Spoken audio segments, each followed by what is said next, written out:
All righty. Hello, my fellow girls, gays, and theys. We are here with Casey Tanner to chat all things Feel It All. Wait, I literally have the copy that you gave me Ah, on my desk, there she is. always. Yeah. Um, and I'm just going to give a little introduction and then we can get right into my questions. But for those who have never joined a Sapph-Lit author interview, welcome. I'm going to ask Casey some questions and then we really want to hear from you.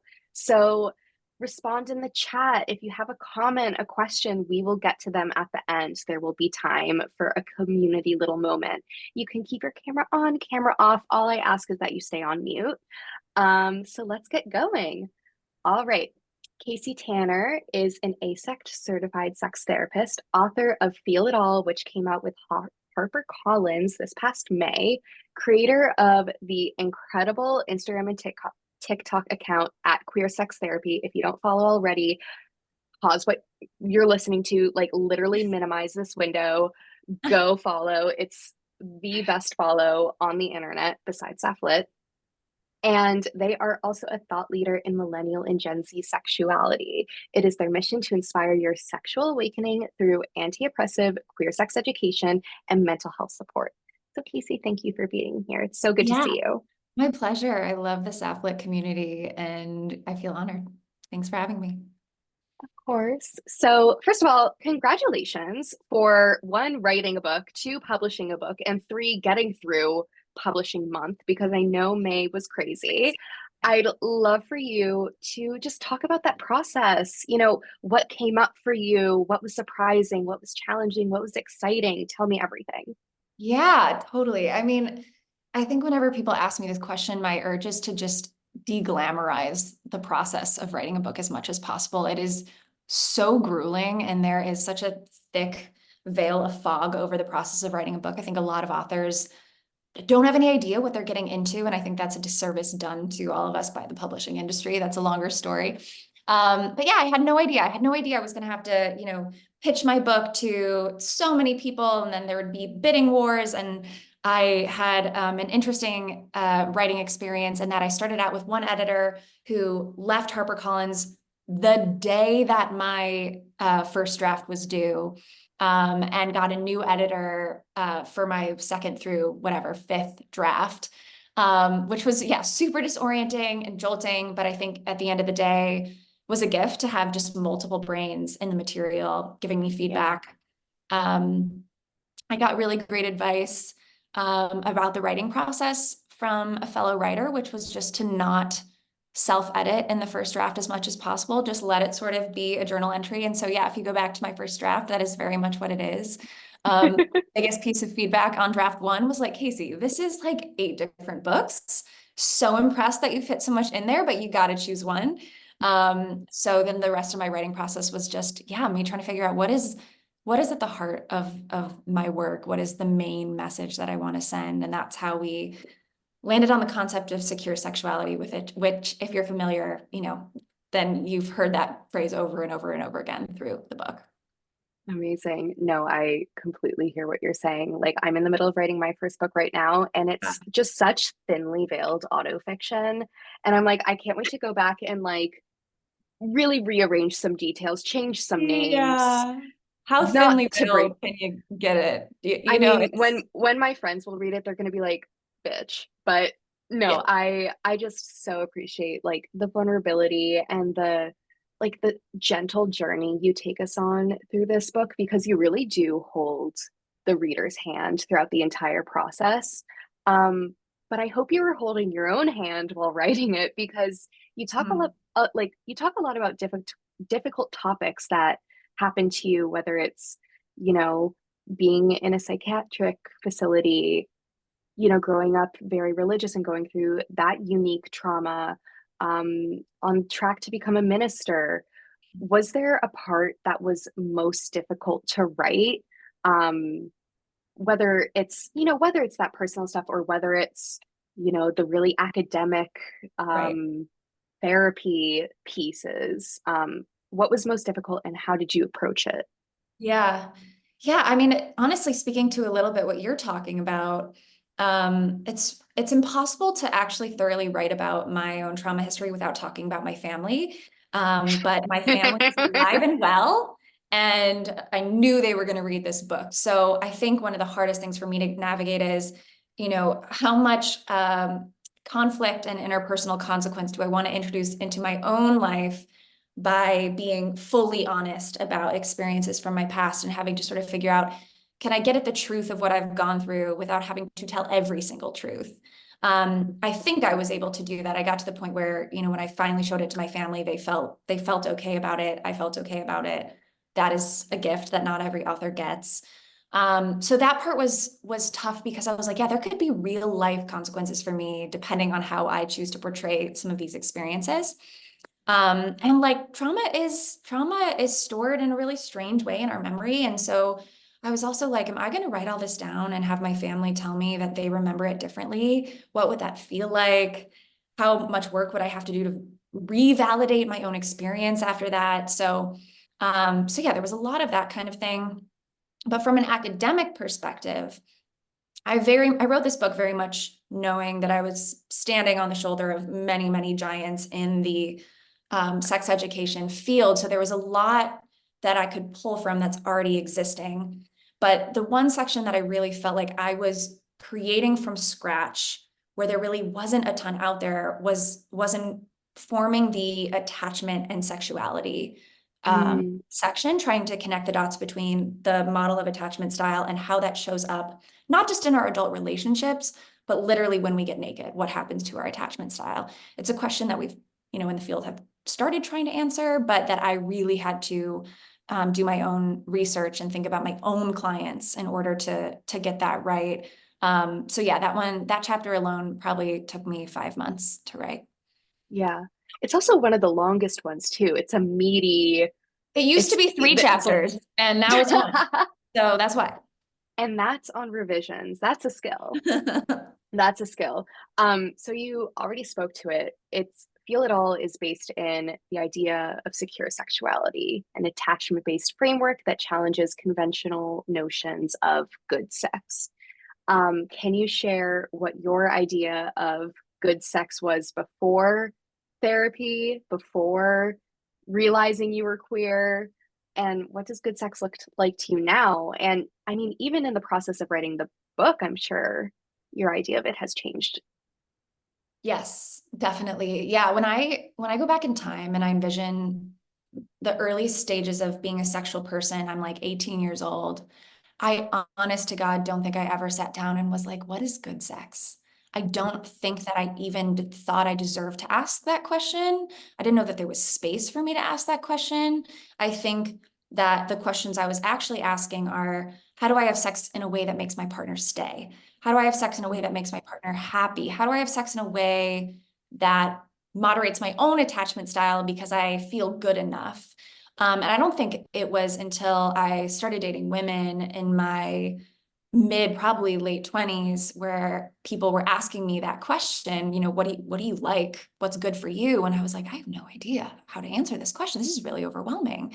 And then set out on a journey to then try to answer that question. And that's some of the journey that I took in this book.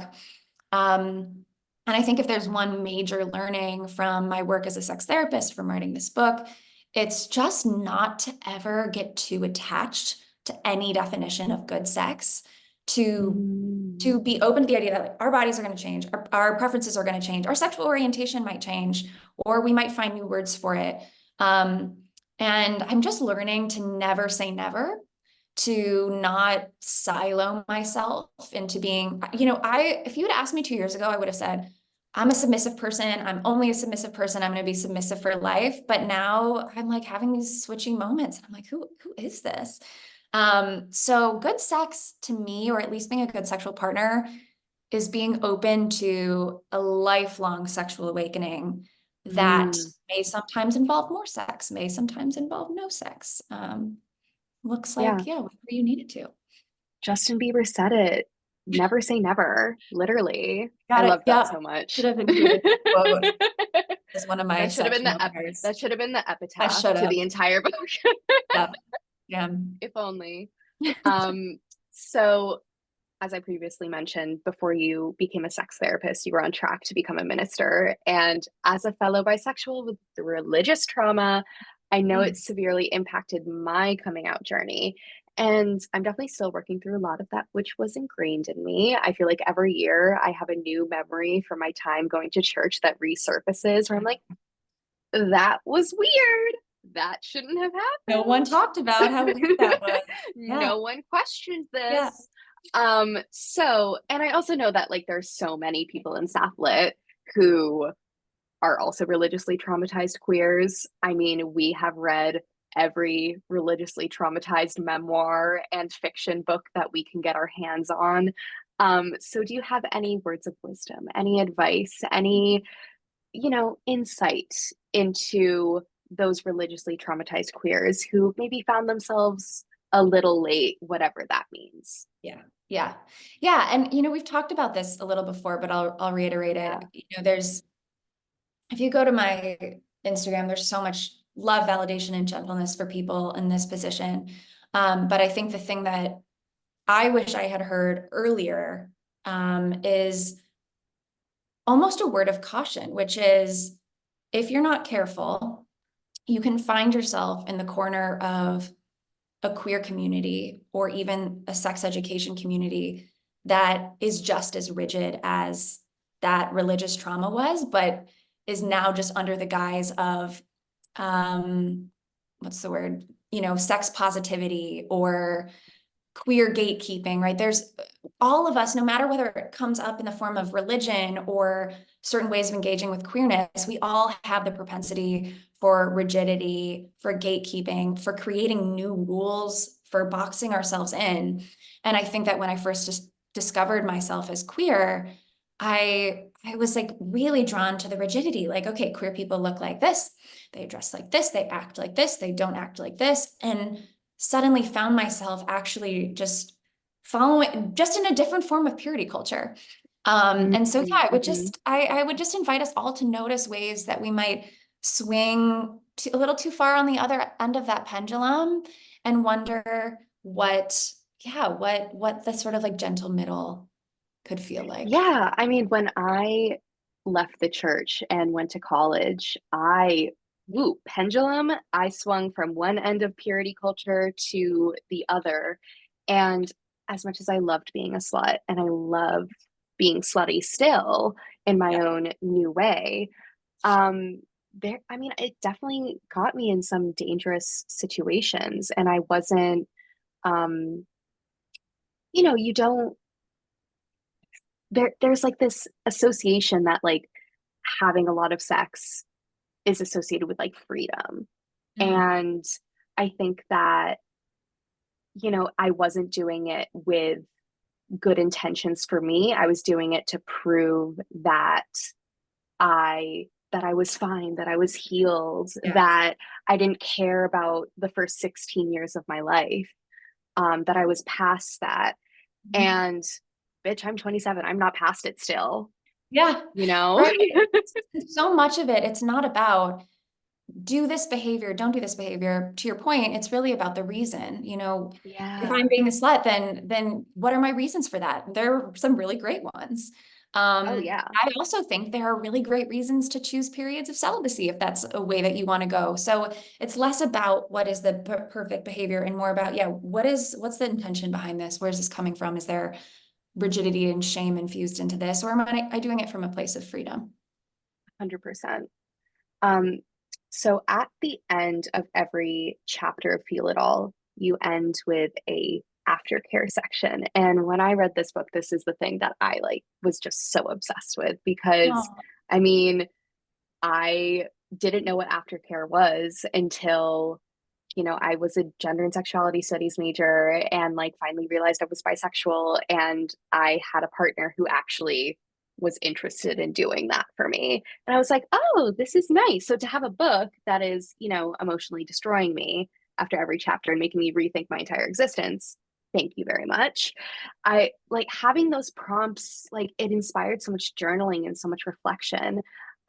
So I'd love for you to explain why it was important for you to include that in the book and what aftercare did you practice in the wake of your book launch? Yeah. I think that the thing I kept reminding myself as I wrote this book was that that I'm a therapist. And I never wanted to lose it's impossible to do therapy through a book. But I wanted to, as much as possible, bring the parts of my work as a therapist into this book. And even though I never and will never have sex with my clients, I view our conversations about sex as a type of sexual interaction, in the sense that whether you're having sex, you're talking about sex, you're describing a sexual memory, um, it can be activating, right? We all Mm, have trauma around this, so it can be activating. And so I went to this book, and my number one assumption about my reader is that they have in some ways been traumatized around sex. And I couldn't go into the book with that assumption and not provide care along the way. I wasn't going to just leave somebody with 250 pages of triggers without addressing it. And so, yeah, the aftercare sections act as a bit of a break, like a moment to be like, hey, it would be so easy to just turn the page and continue to expose yourself to the things that I know are going to be triggering about this book. But let's stop. Let's wonder where we are, mainly because that's what I want people to do during sex. I want them yeah, to notice. I want them to feel permission to put on the brakes, to ask questions. So yeah, my hope was that through that I could actually help people have better sex. I love that. Yeah. Oh, obsessed. Um, is there a reader reaction from your book that has stood out to you since you launched it? Oh gosh. The one that caught me the most off guard was my mom's, honestly. Oh, Yeah, she was my Sunday school teacher for, call it 18 years. And I was really nervous to have her read this book, understandably.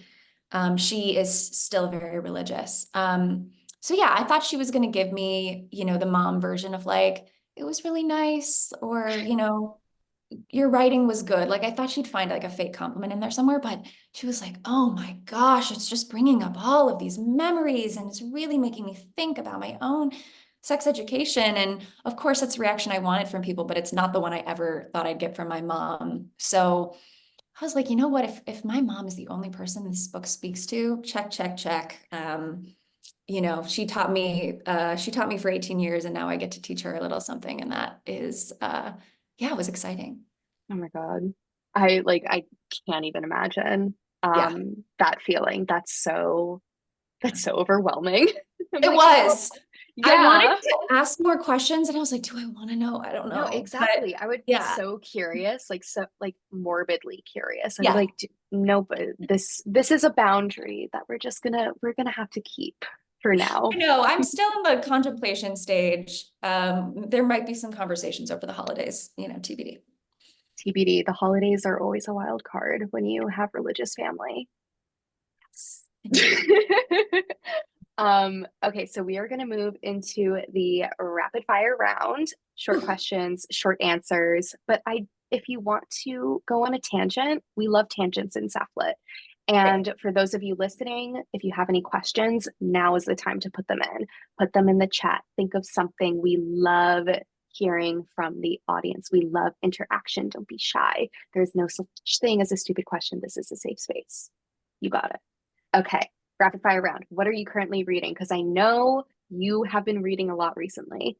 Okay, yes, but you did ask me this question a month ago, and I am still reading the same book. I'm almost done with tomorrow.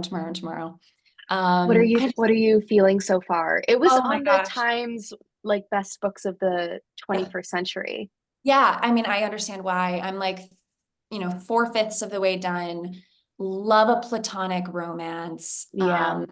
Love, as a business owner, love a co-founder story. So Hmm. yeah, I'm fully invested. And I also am so anxious for this book to end. You know that feeling when you're in a good book, you're like, Yeah. it feels like a relationship's gonna end. So I'll take your questions, but I will also take your recommendations for what I should read next because I got a vacation next week and I have time to kill. Oh my God, wait, where are you going on vacation? I am going on a solo trip I'm staying on a farm upstate. Solo, it's called Wildflower Farms. It's a farm. It's like a bougie farm. Incredible. Gonna feed some Love chickens. it. Yeah. You should read Big Swiss I while just you're bought there this. Okay. because it is about a sex therapist and it does take place in Hudson. Stop. Okay, done. Easy. So Yeah, absolutely it needs to I have that happen. book in my room. Okay.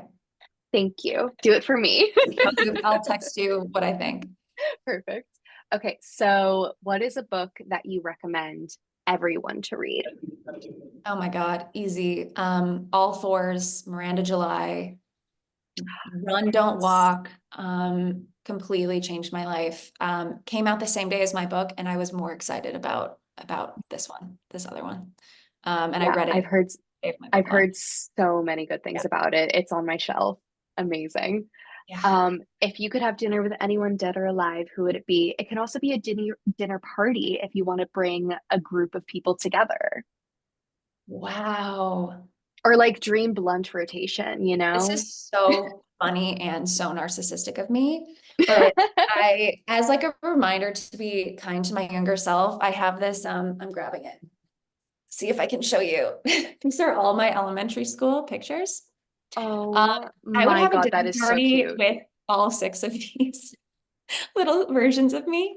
I just I want am to know what so they're all about. obsessed. I just want to imagine. That's just it's so overwhelming. But yeah, I want to know what they have to say, what they have to teach me. Oh my God. And what they have to teach each other. Oh, Oh, I'm like, you can process that later. yeah, I'm gonna bring this to therapy for sure. Love it. What's your favorite class you took at university?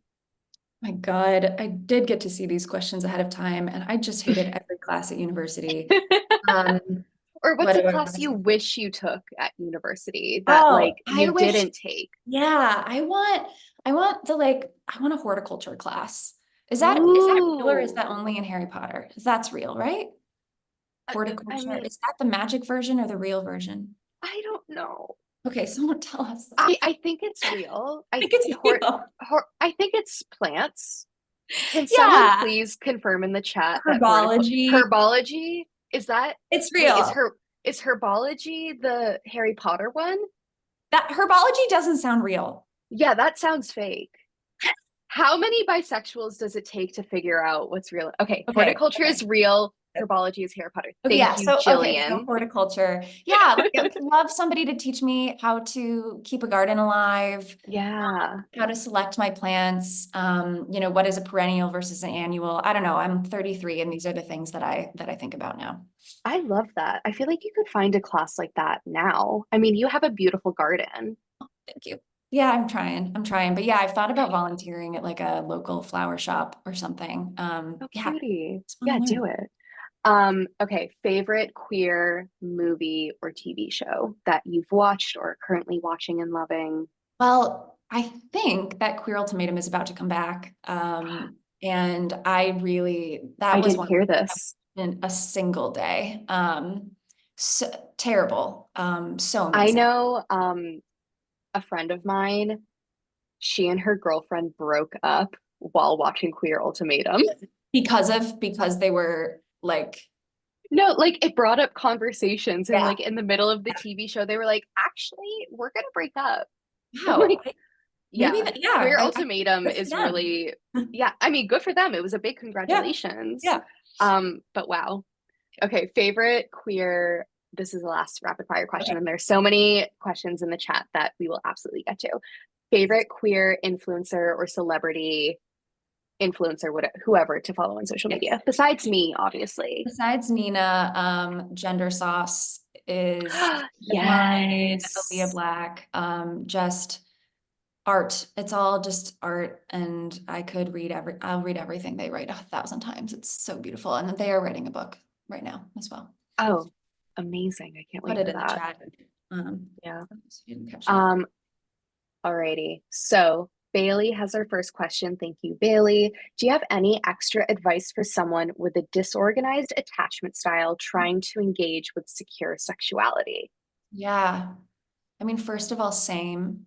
Right there with Same. you. Yeah. One thing I say in the book is if you have a secure attachment style, awesome.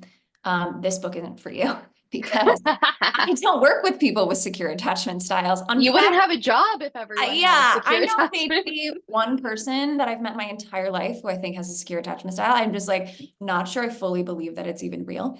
Um, so I would say you're in good company, and the way that I conceptualize secure sexuality actually is not at all contingent on being a securely attached person. I think if you can get to know the way that your disorganized attachment shows up for you, and if you can be gentle with the way that it shows up for you, be with the ebb and flow of how it shows up, that's the key. It's actually not about becoming more stable. I think stability is overrated on a lot of levels.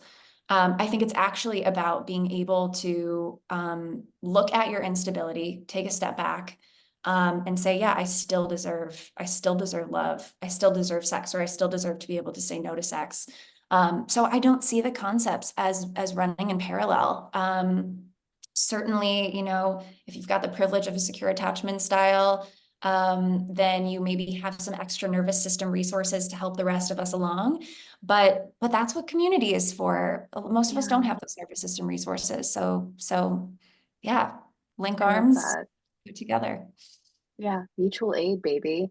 That's right. Um, no, that brings me back to like one of my favorite TikToks you made when we were working together, or maybe it was before, I don't exactly remember, but you were talking about how you don't have to be stable to like go after your dreams. Like you don't have to wait for the perfect mental health relief moment to like go to grad school, to start writing that book, to go on that like trip. Of course, do it when you're in a safe place and do it when you like when it feels right, but you don't have to be perfect. No, I mean, who in this world today can be mentally well? There's so few of us. Not And me. right. And so what? We're just all gonna not be creative. Look at the ignorant people out there writing books, starting businesses, whatever. Like, y'all have something to say. Yeah, yeah. All right, next question is from Emily. How would you recommend navigating conversations about cultivating more secure sexuality with a sex slash life partner who is earlier on in their skill slash awareness building in therapy, and therefore is approaching the conversations with a different set of tools and vocabulary than I am? Aside from having them read this book, of course. Or Right. perhaps, what can I do to practice more patience while still honoring myself? That is such a good question. Yeah, you got to the heart of it at the end there, because I think in any relationship, the moment of growth that each partner is in is sort of the price of admission to the relationship. You're coming Mm, in with the growth that you've done, they're coming in with the growth they've done, and there's actually nothing you can do to press the fast forward button on it. Um, Except, maybe be a broken record around how it's really important to you that they're in their own therapy, doing their own work. And yeah, being careful, asking yourself, how much am I willing, or do I want to be in a mentorship role as a romantic and sexual partner? mhm, Um, and where am I going to let other people in their life do that? But it does take a lot of distress tolerance to make the decision to step out of mentorship as a partner, because you have to tolerate the distress of not knowing how long it's going to take for them to do it on their own. So yeah, patience is the word. The more therapy-esque word is distress tolerance. Can you tolerate the distress of not knowing when they're going to be on your level, if they're going to be on your level? The reality is 5 years from now, they're going to have grown 5 years, and so are you. So are you okay with potentially that gap continuing to exist in this area? But maybe outside of this area, there are parts of your relationship where that the roles reverse, right? Maybe this person has got the budgeting down and you're an impulsive spender. Can it be okay that you're not equal in every area of the relationship, but that across the board there's some equity? love that. Next question is from Kayla. Your book has been a safe learning space for me, Purple Heart. In addition to reading your book and working with a queer therapist, what resources do you recommend to dive deeper into embracing queerness and secure sexuality? Mm. Whether you're monogamous or non-monogamous, I think Polysecure is a great resource, does a really good Mhm. deep dive into attachment. What else? I mean, honestly, my greatest teachers are Oh. people I follow on social media these days. Um, so yes, we've already talked about gender sauce. Kiana Lewis is fantastic. My therapy practice has an account called the Expansive Group, that Mhm. does a lot around attachment and security. If you haven't sort of like gone online and done sort of an attachment inventory to understand what your attachment style is, or at least found some language, I would definitely go there. Come As You Are has a pretty good attachment style inventory. That's Emily Nagoski's book. So good. So good. Also, Attached by Amir Levine is Yes. like the text, like I love that book. I annotated the heck out of that Oh book. yeah. And I was like, oh, my anxiety runs deep.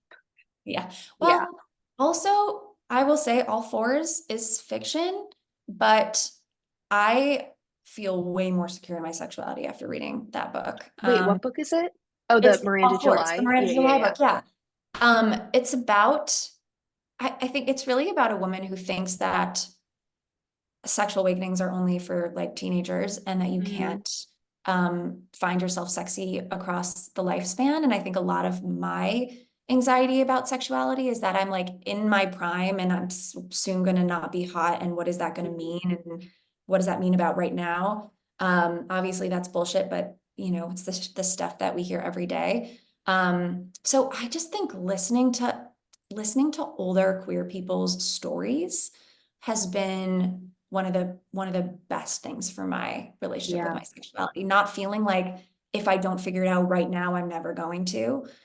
Stories from people who are like, yeah, I figured this out when I was 40, figured this out when I was 60. Like there's so much ahead of us. And that yeah. relaxes. I love that. You're gonna love Big Swiss. Oh my God. Okay, I'm excited. Um, yeah, and Kayla had a kind of addition to the question, which in turn relates to Aaron. How do you teach yourself these things? I feel like that this information is few and far between, and Aaron wants to know how do you know what kind of attachment style you have? Yeah, yes. So inventory and Come As You Are is the one that I off the top of my head trust, although you can do some Googling. I would just be careful not to find Mhm. yourself on like a pop psychology quiz. See if you can find something that's a little bit more evidence-based. Also, there's a ton of videos on my TikTok that are like describing different kinds of attachment style, and you can listen and see which ones, feel relatable to you. How do I teach myself these things? Um, Honestly, and you will see this in the acknowledgement section of my book, my exes have taught me so much. Queer partnership has been the incubator for my growth because I didn't get this in grad school. Um, I didn't really get it in a book. And so, back to the person who asked, how do I, tolerate being the partner who's a little bit further ahead? Oh my gosh, I had so many of those partners that I'm so grateful for. Who watched me grow up in my queerness. Um, in terms of some of the more academic components, I did the University of Michigan certification in sex therapy. So if you're a social worker, if you're a medical provider, or if you are an educator, or you're just a person who wants more frameworks, it's a program that you can do a couple of weekends across 1 year and meet a lot of really cool people who are like-minded, and yeah, highly recommend. Amazing. And then Sophie wants to know, how did you choose the client stories you shared? Yeah, yeah. So none of the clients in the book are real people. They are all amalgamations of real people. And that's because HIPAA confidentiality. Of Um, course. and so I think the clients that made it into the book in some way were ones I'd worked with for 4, 5, 6 years, who I felt like I'd really gotten to see an arc in their journey. Sometimes it was looking at the topic that I wanted to teach on and thinking whose story would most help me illustrate the topic that I'm talking about right now. So when I'm breaking down the relationship between attachment and sexuality, I'm thinking, okay, what couples did I spend the most time talking about the way that avoidance showed up in the bedroom? And kind of pulling all of those pieces together. So yeah, I think probably most led by the topic and what stories would help me illustrate those, but also Yeah, there's some clients that I've worked with for a really long time that just whether they made it into the stories themselves or not are definitely just woven through the book. Yeah, I love that. Um, okay, if anyone has any additional questions, drop them in the chat. But Casey, I would love to know if you could tell your 16-year-old self anything, what would you tell her? Nina, wild that you asked me that question because I was just talking to my 16-year-old self yesterday. Um, Oh, yeah, mind meld moment. you really, yeah, you really got at something.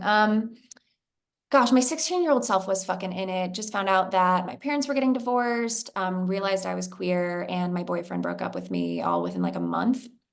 And Yeah. honestly, I would say you're so fucking strong. Yeah. And you are gonna survive this. And the things that are gonna happen next are gonna be both more painful and more beautiful than you could ever imagine. I think it would just, yeah, it would just offer. I also don't want to pretend that a 16-year-old is going to listen to a 33-year-old ever. So maybe I would just sit with her and hold her hand and just Oh, I love there. that. I love that so much. Oh, Yeah. we have one more question in the chat from Emily. I have a dream of founding a therapy group practice slay. What did the journey toward founding the expansive group look like? And what do you wish you knew Hmm. earlier on? Yeah. Okay. Best thing you can do if you want to create a therapy practice is to go work your way up somebody else's therapy practice, maybe multiple. I was really lucky right out of grad school to be both a clinician and in an administrative position at a therapy practice, got to sort of shadow the founder. Um, I basically did every single administrative position at a therapy practice that you could. I was a clinical director, I was a development director, I was a intake coordinator, a business manager. And basically, by wearing all of those different hats, I figured out what it takes to run a successful practice and how to hire people who know how to do those things. I think a lot of people try to start a practice without ever having any kind of mentorship in that way. And I think it's an uphill climb because therapists get no business information at all in graduate school. So yeah, even if it starts out with, I'm gonna call a therapist who has a local practice and I'm gonna ask, can I just volunteer 2 hours a week to help you stay organized? Right? Like that foot in the door can be enough such that when you're applying to something after grad school, people are like, oh, this person has invested in a therapy practice in this way. Maybe we'll put them in an admin role. So look for those small opportunities to support therapists on the administrative side of things. And yeah, see what you can learn by watching. I love that.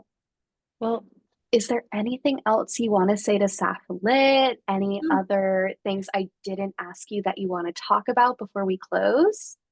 No, this was amazing. I really appreciate y'all being here, reading Feel It All.